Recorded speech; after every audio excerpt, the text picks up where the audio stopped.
Assalamualaikum warahmatullahi wabarakatuh. Sahabat sekalian, pernahkah Anda bertanya-tanya bagaimana cara Nabi Muhammad SAW mempersiapkan diri sebelum tidur? Tidur adalah kebutuhan dasar manusia, namun di dalam Islam ada adab dan sunnah yang dianjurkan untuk kita lakukan sebelum kita memejamkan mata. Nah, dalam video kali ini, mari kita simak bersama-sama sunnah-sunnah Rasulullah SAW saat hendak tidur. Ada beberapa poin sunnah Rasulullah SAW pada saat beranjak tidur. Yang pertama, mengunci pintu. Dalilnya adalah hadis yang diriwayatkan dari Jabir radhiyallahu anhu. Ia berkata, Rasulullah SAW pernah bersabda, "Matikanlah lentera ketika kalian hendak tidur, kuncilah pintu, rapatkan bejana, serta tutuplah tempat makanan dan minuman kalian." Hadis riwayat Bukhari dan Muslim. Alasan perintah untuk menutup pintu salah satunya adalah untuk mencegah syaitan masuk ke dalam rumah. Sebagaimana telah disebutkan sebelumnya pada hadis yang diriwayatkan dari Jabir radhiyallahu anhu, yaitu, "Dan tutuplah pintumu dengan menyebut asma Allah, karena syaitan tidak dapat membuka pintu yang tertutup." Hadis riwayat Bukhari dan Muslim. 2. Mematikan lentera api. Dalilnya adalah hadis yang diriwayatkan dari Jabir radhiyallahu anhu sebagaimana disebutkan sebelumnya, yaitu, "Matikanlah lentera kalian ketika hendak tidur." Juga hadis yang diriwayatkan dari Ibnu Umar radhiyallahu anhum bahwasannya Nabi SAW pernah bersabda, "Janganlah kalian biarkan api menyala pada lentera kalian ketika kalian hendak beranjak tidur." Hadis riwayat Muslim. Sunnah ini juga dikiaskan atau dipersamakan hukumnya pada segala sesuatu yang dapat menyebabkan kebakaran. Misalnya, tungku perapian untuk penghangat ruangan atau benda-benda lain yang bisa memercikan api dan menjadi sebab terbakarnya sesuatu di dalam rumah. Kias ini diberlakukan karena memiliki alasan yang sama, yaitu api yang membakar. Namun, jika pemilik rumah merasa aman dengan peralatannya dan meyakini bahwa alat-alat yang menyala itu tidak akan menyebar kemana-mana, maka tidak ada masalah untuk membiarkannya menyala, karena berlakunya hukum beriringan dengan keberadaan alasan atau ketiadaannya. 3. Berwudu sebelum beranjak tidur. Dalilnya adalah hadis yang diriwayatkan dari Al-Bara bin Azib radhiyallahu anhu bahwasannya Rasulullah SAW pernah bersabda, "Apabila kamu hendak beranjak menuju ke pembaringan, maka berwudulah seperti wudumu ketika hendak sholat, lalu berbaringlah dengan sisi kananmu dan ucapkanlah Allahumma inni aslamtu wajhiya ilaika," yang artinya, "Ya Allah, sungguh aku serahkan diriku kepadamu." Hadis riwayat Bukhari dan Muslim. Yang keempat, mengibaskan tempat tidur sebelum merebahkan diri. Dalilnya adalah hadis yang diriwayatkan dari Abu Hurairah radhiyallahu anhu. Ia berkata, Nabi SAW pernah bersabda, "Apabila salah seorang di antara kalian hendak beranjak menuju tempat tidurnya, maka hendaknya ia mengibaskan tempat tidurnya dengan bagian ujung kainnya, karena ia tidak tahu apa yang telah menempatinya sejak ia tinggalkan. Lalu ucapkanlah olehnya, Bismika Rabbi wada'tu jambi," yang artinya, "Dengan menyebut asmamu ya Allah, aku rebahkan tubuhku." Hadis riwayat Bukhari dan Muslim. Yang dimaksud dengan ujung kainnya adalah bagian dalam yang paling bawah dari pakaiannya, celana atau sarung. Dengan dalil di atas, maka disunahkan bagi orang yang hendak berbaring di tempat tidurnya untuk mengibaskan tempat tidurnya itu dengan bagian ujung kainnya, dan dilakukan sebanyak 3 kali dengan disertai menyebut asma Allah, Bismillah. Mengibaskan dengan menggunakan bagian ujung pakaian merupakan hal yang paling utama, namun ada sejumlah ulama yang berpendapat boleh dengan apapun karena esensinya adalah mengibaskan tempat tidur. Salah satunya adalah Syekh Ibnu Jibrin rahimahullah. Ia mengatakan menggunakan ujung kain bukanlah sebuah syarat, bisa juga mengibaskannya dengan seluruh kain atau dengan sorbannya. atau dengan kain lain yang semacamnya, maka perintah itu sudah terpenuhi.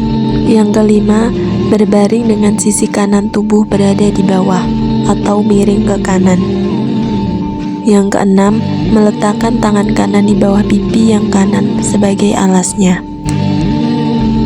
Dalil untuk kedua sunnah ini adalah hadis yang diriwayatkan dari Al-Bara bin Azib radhiyallahu anhu, bahwasannya Rasulullah Shallallahu Alaihi Wasallam pernah bersabda, apabila kamu hendak beranjak menuju ke pembaringan, maka berwudulah seperti wudumu ketika hendak sholat, lalu berbaringlah dengan sisi kananmu dan ucapkanlah Allahumma inni aslamtu wajhiya ilaika.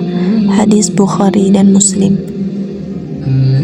Juga hadis yang diriwayatkan dari Hudzaifah radhiyallahu anhu. Ia mengatakan bahwasanya ketika Nabi Shallallahu Alaihi Wasallam hendak beranjak ke tempat tidurnya di malam hari, maka beliau selalu meletakkan tangannya di bawah pipinya. Hadis riwayat Bukhari. Yang ketujuh, membaca zikir sebelum tidur. Ada beberapa zikir yang disunahkan untuk dibaca sebelum tidur. Sebagiannya berasal dari ayat-ayat Al-Quran dan sebagian yang lainnya berasal dari hadis. Berikut ini zikir dari ayat Al-Quran. Yang pertama, membaca ayat kursi. Pembacaan ayat kursi ini sunnah untuk dilakukan sebelum tidur, karena pembacanya akan terjaga dari gangguan syaitan hingga pagi hari. Dalilnya adalah hadis yang menceritakan tentang kisah Abu Hurairah radhiyallahu anhu yang menghadapi seorang pencuri harta zakat. Pada hadis itu disebutkan, lalu Rasulullah Shallallahu Alaihi Wasallam bertanya kepadaku, apa yang dilakukan oleh tawananmu itu semalam? Aku menjawab, wahai Rasulullah Shallallahu Alaihi Wasallam, ia mengajarkan aku sejumlah kalimat yang ia klaim akan bermanfaat bagiku. Lalu aku pun melepaskannya setelah itu. Beliau bertanya, kalimat apa yang ia ajarkan? Aku jawab, ia katakan kepadaku, jika kamu hendak beranjak menuju tempat tidurmu, maka bacalah ayat kursi dari awal hingga akhir. Lalu ia juga katakan, apabila kamu membacanya, maka Allah akan selalu menjagamu hingga pagi hari, dan syaitan tidak akan dapat mendekatimu. Para sahabat Nabi adalah orang-orang yang berusaha keras untuk selalu berbuat kebaikan. Lalu Nabi Shallallahu Alaihi Wasallam berkata, kalimat yang ia ajarkan kepadamu memang benar adanya, walaupun ia adalah seorang pendusta. Apakah kamu tahu siapa yang kamu ajak bicara selama 3 hari kemarin itu, wahai Abu Hurairah? Aku jawab, tidak tahu. Lalu beliau berkata, ia adalah syaitan. Hadis riwayat Bukhari dan juga oleh An-Nasai secara mausul dalam kitab As-Sunnah Al-Kubra. Yang kedua, membaca 2 ayat terakhir surat Al-Baqarah. Dalilnya adalah hadis yang diriwayatkan dari Abu Mas'ud Al-Ansari radhiyallahu anhu. Ia berkata, Rasulullah Shallallahu Alaihi Wasallam pernah bersabda, barang siapa membaca 2 ayat terakhir dari surah Al-Baqarah pada malamnya, maka kedua ayat itu sudah cukup sebagai penjagaan baginya. Hadis riwayat Bukhari dan Muslim. 2 ayat terakhir dari surah Al-Baqarah ini bukanlah zikir yang secara khusus diucapkan ketika saat hendak tidur, melainkan boleh dibaca di bagian manapun di malam hari. Apabila seseorang belum membacanya pada malam itu, lalu ia baru teringat saat hendak tidur, maka ia bisa membacanya saat itu. Yang ketiga, membaca surah Al-Ikhlas, Al-Falaq, dan An-Nas, lalu menghembuskannya pada kedua telapak tangan, lalu mengusapkan kedua telapak tangannya itu ke sekujur tubuh sebanyak 3 kali. Dalilnya adalah hadis yang diriwayatkan dari Bunda Aisyah radhiyallahu anha. Ia mengisahkan, biasanya Nabi Shallallahu Alaihi Wasallam ketika hendak menuju tempat tidur pada setiap malamnya, maka beliau akan menggabungkan kedua telapak tangannya, kemudian menghembuskannya seraya membaca surah Qul huwallahu ahad Al-Ikhlas, surah Qul a'udzu birabbil falaq Al-Falaq, dan surah Qul a'udzu birabbin nas An-Nas. Kemudian beliau menggunakan telapak tangannya untuk mengusapkan apa yang bisa beliau jangkau dari tubuhnya, dimulai dari kepalanya, lalu wajahnya, dan semua bagian depan tubuhnya. Beliau melakukan hal itu sebanyak 3 kali. Hadis riwayat Bukhari. Hadis ini menunjukkan bahwa Nabi Shallallahu Alaihi Wasallam menerapkan sunnah tersebut pada setiap hari, karena pada hadis itu Bunda Aisyah mengatakan pada setiap malamnya. Keempat, membaca surah Al-Kafirun. Dalilnya adalah hadis yang diriwayatkan dari Urwah bin Naufal dari ayahnya radhiyallahu anhu bahwasannya Nabi Shallallahu Alaihi Wasallam pernah berkata kepada Naufal, bacalah olehmu surah Qul ya ayyuhal kafirun, Al-Kafirun, barulah kamu tidur setelah menyelesaikannya, karena surah ini merupakan pembebasan diri dari kemusyrikan. Hadis riwayat Ahmad, Abu Dawud, dan At-Tirmizi, dan dikategorikan sebagai hadis hasan oleh Al-Albani rahimahullah. Kemudian banyak berdoa. Salah satu doa yang disunahkan adalah Bismika Allahumma amutu wa ahya, yang artinya dengan menyebut namamu ya Allah, aku mati dan aku hidup. Hadis riwayat Bukhari dari Hudzaifah radhiyallahu anhu. Kemudian bertasbih dan bertahmid sebanyak 33 kali serta bertakbir sebanyak 34 kali. Dalilnya adalah hadis yang diriwayatkan dari Ali radhiyallahu anhu bahwasannya pernah suatu kali Fatimah mengeluhkan sakit yang ia rasakan di tangannya akibat menggiling tepung sendiri. Pada saat yang sama, ketika itu Nabi Shallallahu Alaihi Wasallam memperoleh ganimah berupa tawanan. Mengetahui hal itu, Fatimah pun berangkat untuk menemui Nabi Shallallahu Alaihi Wasallam. Namun, ia tidak mendapati beliau di rumahnya. Ia hanya bertemu dengan Bunda Aisyah saja. Maka, ia pun memutuskan untuk memberitahukan Bunda Aisyah tentang maksud kedatangannya. Setelah Nabi Shallallahu Alaihi Wasallam tiba di rumah Bunda Aisyah, ia pun menceritakan tentang kedatangan Fatimah dan tujuannya. Lalu Nabi Shallallahu Alaihi Wasallam pun langsung datang ke rumah kami. Padahal ketika itu kami sudah menuju ke pembaringan. Mengetahui kedatangan beliau, kami pun segera beranjak dari tempat tidur untuk berdiri menyambutnya. Namun beliau berkata, tetaplah di tempat kalian.